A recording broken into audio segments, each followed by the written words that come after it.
ఈరోజు అంబేద్కర్ గారి జయంతి సందర్భంగా అందరూ సంతోషంగా ఘనంగా నివాళులు అర్పించాలని అనేక కార్యక్రమాల్ని రెడీ చేసుకున్నాం.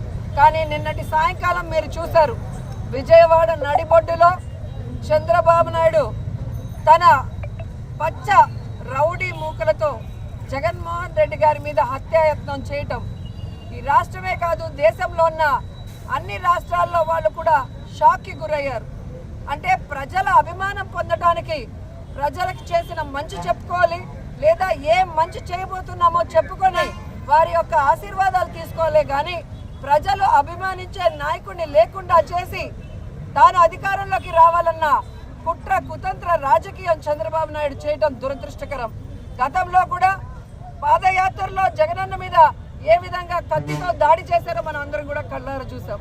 మళ్ళీ ఈరోజు కరెంటు ఆపి ఏ విధంగా ఆయనని టార్గెట్ చేశారో కూడా కళ్ళారా చూసాం. ఈ రాష్ట్రంలో ఉన్న ప్రతి పేదవాడు ఈరోజు ఏడుస్తున్నాడు.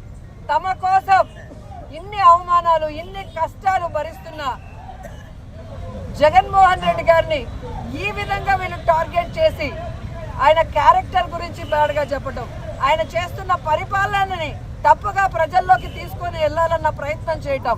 ఈరోజు సిద్ధం సభలు కానీ మేమంతా సిద్ధం బస్సు యాత్రలో మండు టెండల్లో కూడా వెన్నెల్లో లాగా ప్రజలు సంతోషంగా నిలబడి ఈరోజు ఆయన ఆహ్వానిస్తుంటే కడుపు మంటతో ఆయన మీద హత్యాయత్నం చేయించడం ఈ రాష్ట్రంలో ఉన్న ఎవరూ కూడా మర్చిపోరని కూడా తెలుగుదేశం పార్టీ వాళ్ళకి హెచ్చరిస్తున్నాం.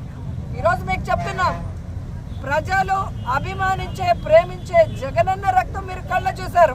ఖచ్చితంగా 2024 మే 13 జరిగే ఎన్నికల్లో తెలుగుదేశం జనసేన పార్టీల రక్తాన్ని కళ్ళ చూసే విధంగా ప్రజలు వాళ్ళకి ఓట్లతో బుద్ధి చెప్పి ఆ పార్టీని ఈ రాష్ట్రం నుంచి తరిమి కొడతాయని కూడా వాళ్ళకి తెలియజేస్తూ ప్రజల్లోకి జగనన్న అభిమానులంతా వెళ్ళి చంద్రబాబు నాయుడు చేస్తున్న కుటిల రాజకీయాలు వెన్నుపోటు రాజకీయాలు